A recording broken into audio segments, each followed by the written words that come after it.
कल भारत और जिम्बाब्वे के बीच हुए सीरीज के पांचवें और आखिरी टी20 इंटरनेशनल मुकाबले में भारत ने जिम्बाब्वे को 42 रनों से हराकर सीरीज 4-1 से अपने नाम कर ली। पहले बल्लेबाजी करने के लिए आए भारत के दोनों सलामी बल्लेबाज कुछ खास नहीं कर पाए और पारी की चौथी गेंद पर ही तेज गति से रन बनाने के चक्कर में यशस्वी जायसवाल 2 छक्के लगाकर सिर्फ 13 रन के स्कोर पर आउट हो गए। जायसवाल को जिम्बाब्वे के ऑलराउंडर सिकंदर रजा ने क्लीन बोल्ड कर दिया।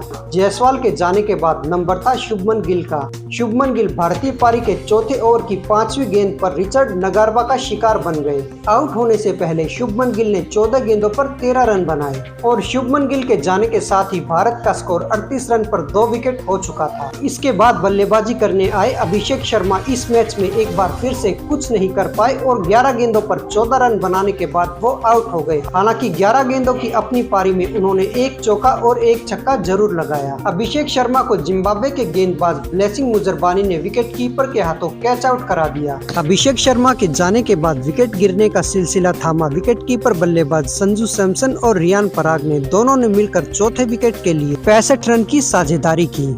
लेकिन भारतीय पारी के 15वें ओवर की दूसरी गेंद पर जिम्बाब्वे के गेंदबाज ब्रेंडन ने रियान पराग को आउट कर दिया। रियान पराग ने 24 गेंदों पर 22 रन बनाए जिसमें सिर्फ एक चौका शामिल था। इसका मतलब ये हुआ कि रियान पराग ने विकेट पर टिक कर बल्लेबाजी करने को वरीयता दी और स्ट्राइक रोटेट करने पर ही फोकस किया। अपनी पारी के दौरान ज्यादातर उन्होंने सिंगल और डबल से ही रन बनाए। भारतीय पारी में सबसे ज्यादा रन विकेट कीपर बल्लेबाज संजू सैमसन ने बनाए। उन्होंने 45 गेंदों पर 58 रन बनाए जिसमें 4 छक्के और एक चौका शामिल था। उनका स्ट्राइक रेट 128 से कुछ ज्यादा रहा। संजू सैमसन को जिम्बाब्वे के गेंदबाज ब्लेसिंग मुजरबानी ने 18वें ओवर की तीसरी गेंद पर आउट किया। उस समय भारत का स्कोर 135 रन हो चुका था।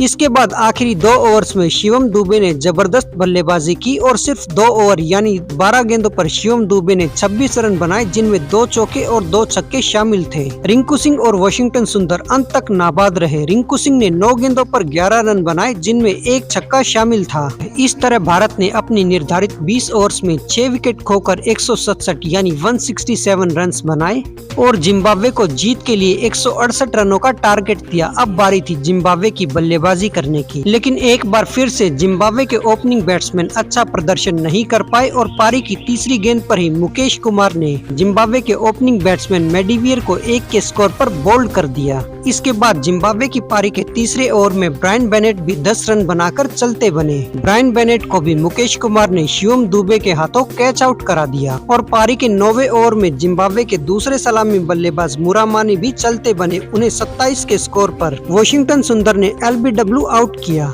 हालांकि डियोन मायर्स ने जरूर टिक कर बल्लेबाजी करने की कोशिश की और 32 गेंदों पर 34 रन बनाए, लेकिन सिकंदर रजा एक बार फिर से कुछ नहीं कर पाए और 12 गेंदों पर 8 रन बनाने के बाद रन आउट हो गए। उन्हें शिवम दुबे ने रन आउट किया और डियोन मायर्स को भी 34 के स्कोर पर शिवम दुबे ने ही अभिषेक शर्मा के हाथों कैच आउट कराया। इसके बाद तो जिम्बाब्वे का कोई भी बल्लेबाज टिक कर बल्लेबाजी नहीं कर पाया और जोनाथन कैम्पबेल को भी शिवम दुबे ने ही तुषार देशपांडे के हाथों 4 के स्कोर पर कैच आउट करा दिया। हालांकि निचले क्रम में बल्लेबाजी करने आए एफ अकरम ने कुछ तेज तर्रार शॉट जरूर दिखाए और 13 गेंदों पर 27 रन बनाए जिसमें 2 चौके और 2 छक्के शामिल थे। इस दौरान उनका स्ट्राइक रेट भी 207 का था, लेकिन उनका ये प्रयास जिम्बाब्वे के कोई काम न आ सका और आखिरकार जिम्बाब्वे की टीम 18.3 ओवर में 125 रन बनाकर ऑल आउट हो गई। इस तरह भारत ने सीरीज का ये 5वां और आखिरी टी20 इंटरनेशनल मुकाबला 42 रनों से जीत लिया और इस जीत के साथ ही भारत ने ये सीरीज 4-1 से अपने नाम कर ली।